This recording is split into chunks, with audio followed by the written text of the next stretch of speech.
Hello, you wonderful people, and welcome to another episode of Centric. This being a show where I talk about crime dramas that I watch. For today's episode, I'm going to talk about the latest episode of Elementary.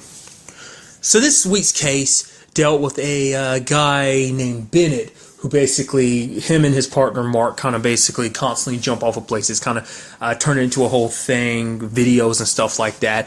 Essentially, while they were doing it, Bennett was shot twice from far away. But it turns out that wasn't just the only motive of death. Well, cause of death. Well, it was the cause of death. But apparently, someone also cut his chute too. So even if the shots hadn't been fired to kill him, he would have died some other way. And just it's a long list of many different things because you end up finding out it's like, okay, was it his wife, was it his partner? Because this is all connected to. I mean, it looked like it could have easily gone that way, but there was this whole thing about his partner named Arturo. Basically, Arturo had died basically during the bungee, with them doing their jumps. Basically, Bennett and him collided. It caused some problems between him and Mark because Mark was kind of like, saying it was Bennett's fault, and Bennett saying it was Mark's fault. So it was kind of bad blood between the two. And that led to, eventually they did kind of make peace with it. Mark wanted to kind of make a publicity stunt kind of thing out of it. Not really a publicity stunt, but make publicity about the situation by releasing some of their footage with Arturo kind of as like a I forgot what the right wording would be. It's almost like a biography type of situation, kind of showing you like some behind this. Like it would have been basically Bennett wasn't okay with the whole situation because it would be like him profiting from Arturo's death.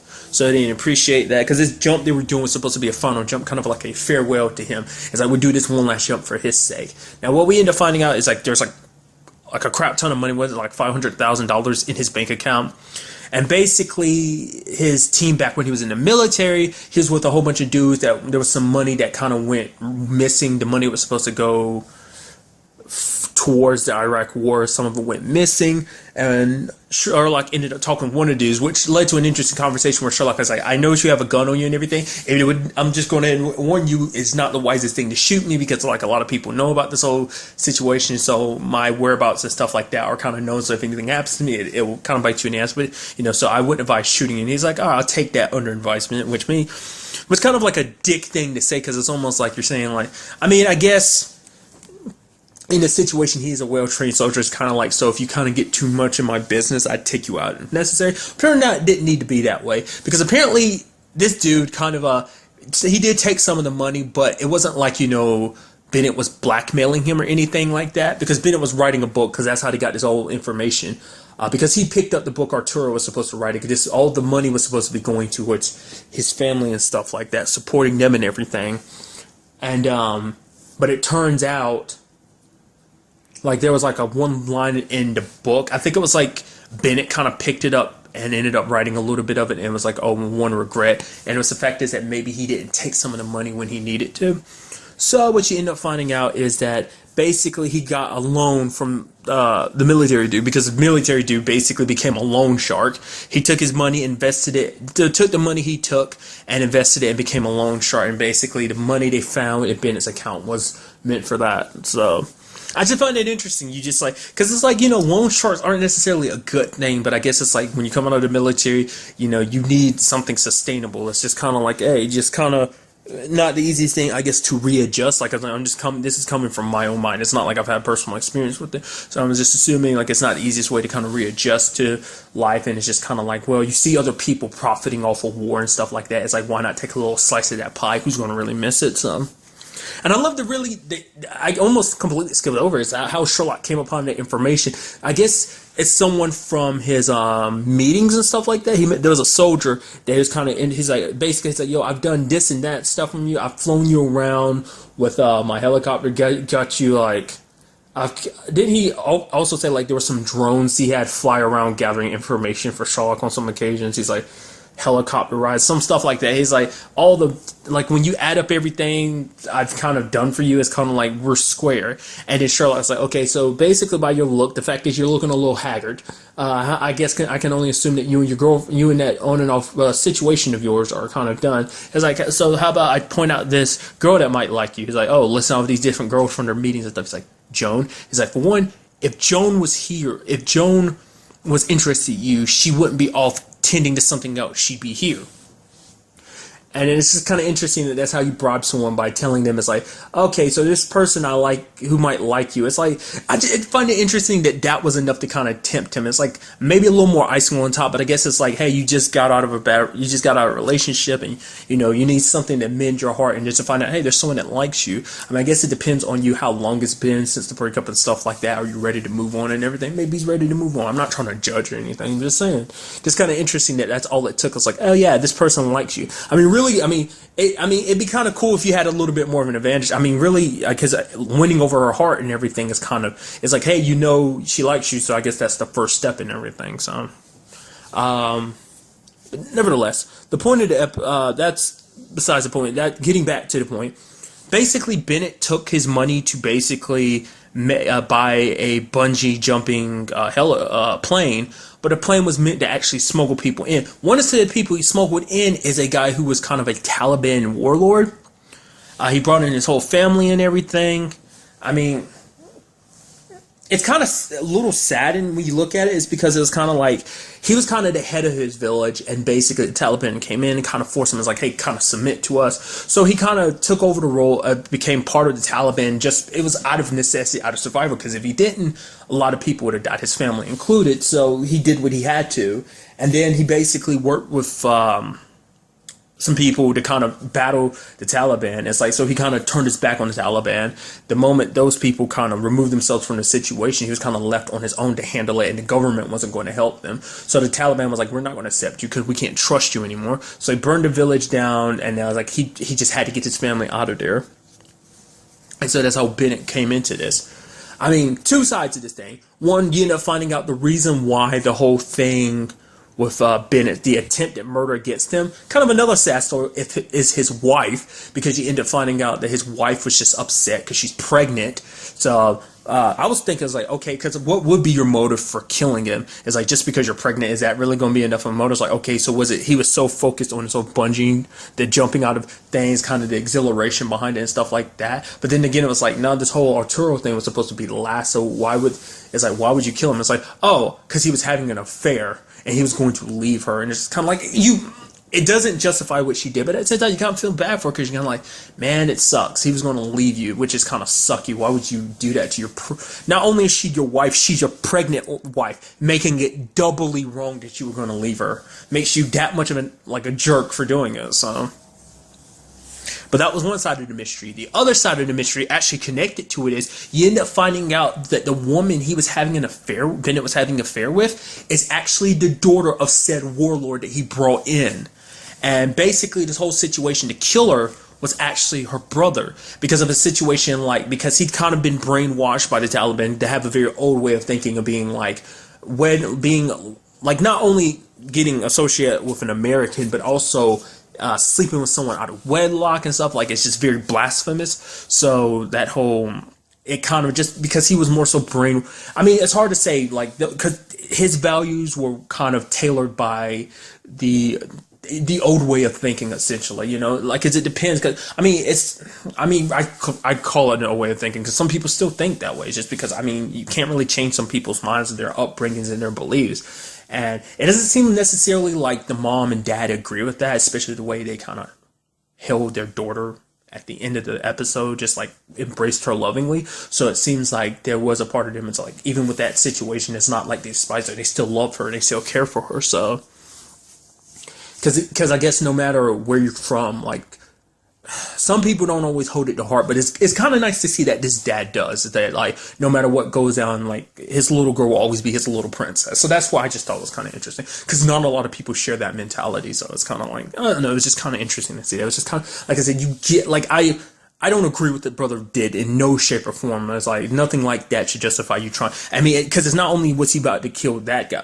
he killed Bennett. Not like that. Not only was that bad, but he was also about to kill his own sister, just because it's bringing shame upon the family. It's just kind of, I don't know. I'm not going to besmirch someone's beliefs and everything. I don't agree with that. I don't agree with that. I think that's just kind of not the right mindset you should have about that type of thing, to go to such extremes to get your honor back and your family's honor back. Because I don't think your family really lost honor, but because it's kind of it's kind of a perspective thing. It's just kind of because really honor only has as much value as you give to it. But I mean, like I said, I'm going off on a thing. But like I said, just kind of a sad circumstance on both fronts, the wife's front and then the family's front.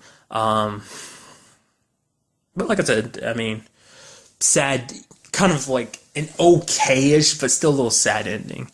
But that's just one half of the episode. Like always, there's always a different side of things in an episode. This side, it dealt with Joan's sister, which we haven't seen her since last season. That's cool. Good to see her and Joan are on good terms. They kind of left on goodish terms last time we saw them. It was in that back-to-back episode that dealt with her. But it's like, yeah, they're kind of on good terms. And it's like basically she saw Shinwell. I completely missed the fact is that she's connected to Shinwell, that basically she's the one that offered him the place he's living in or whatever. I totally missed that. I wasn't even paying attention to that. I thought there was like some landlord or whatever, but I didn't realize like her sister. Maybe she brought that up in like the first episode of the season, but I don't remember that. But nevertheless, she saw Shinwell meeting with a dude. I mean, you eventually find out his name's Tall Boy, and it's like, oh man, someone from his past is meeting with him and whatnot. This is bad. If his parole officer finds out, he could go back to jail. Joan talks to Tall Boy's like, yo, stay away from him. Like, you know, you're really his friend. Stay away from him. Tall Boy's like, I didn't go near him. Shinwell called me, want to reminisce about good times. Like, if you really want to know what we were talking about, go ask him since y'all buddy. She tells this to Sherlock, and Sherlock kind of points out a perspective of being like, well, I've learned that you can't be kind of, you shouldn't consider yourself responsible for your sponsors, the person you're sponsoring, their actions. And she's like, I'm not sponsoring, Shinwell, because, you know, in the sense of like with him, the sponsoring an AA, like an addict or whatever.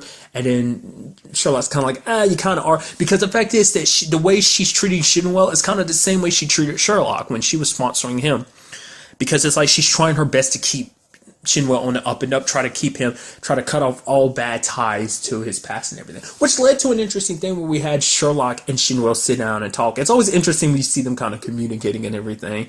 Their last time talking wasn't on the best terms, them going like, oh, what kind of name is Shinwell? What kind of name is Sherlock? It's just very little, almost antagonistic a little bit. But in this situation, they're playing chess. And Sherlock's like, oh, I hear what's happening with you. Joan's very concerned about you and everything. I could tell that you're a very intellectual person. And the fact is that Joan has a lot of faith in you. Basically, he didn't really outright say it, but basically, I hate, obviously, there's a part of you that's always going to want to reclaim what you lost. You had money, you had power, you had a position, and it's like, it's hard to readjust to not being that person anymore. But it's basically, you have to cut all ties with anything that might prompt you to kind of want to revisit that life. It's like, he used to compare it to himself, like, you meeting with an old colleague, it's like me meeting with a heroin dealer. It's not the best idea. It's just going to tempt you more to kind of go down that path. It's like he legitimately was like, hey, I don't want you to kind of go down that path, go to jail or whatever, mainly because it's like Joan believes in you. She has so much faith in you, more so than anything. It's kind of like I feel it as like him blatantly saying, hey, don't screw up, because if you screw up, you're going to break Joan's heart, because Joan has so much faith in you. She believes in you. Also, because if you end up falling back into that life, I don't want you dragging Joan back into it, because I don't want her to get kind of caught up in crosshair, which kind of, I'm sure, leads into everything later on, but I'll get to that in a second. What I really appreciate is the fact is that Shinwell's kind of like, okay, yep, your queen is mine. It's like, yo, I'm about to win. And then Sherlock's like, oh, I'm being summoned, so I got to go. He's like, oh, so I'm guessing I'm going to have to forfeit this match. And then he's like, oh yeah, by the way, vocalizes what the rest of the game would have been like. Oh yeah, and checkmate. It's like, oh, I hope, and then literally going, I hope you don't go to jail, because I'd actually like to play chess against you again, which to me is like a little douchey. It's like, oh, you said you had a forfeit and everything. You didn't have to add in that extra part. You just did that to be smug, and I love it. I love you being smug about it, just being like adding all that in just to be like, oh yeah, before I go, and one-upped you. Nevertheless, which is like, it seems like Shinwell is pretty good at chess, because it only took like a couple moves to get to where he was. So I was like, oh, that's pretty impressive. Like I said, like, you legitimately see that Shinwell he isn't like your local thug. It makes you curious to know what it was like in his days back in the gangs. Was he kind of like the more like planned guy? Was he the one that kind of planned stuff out?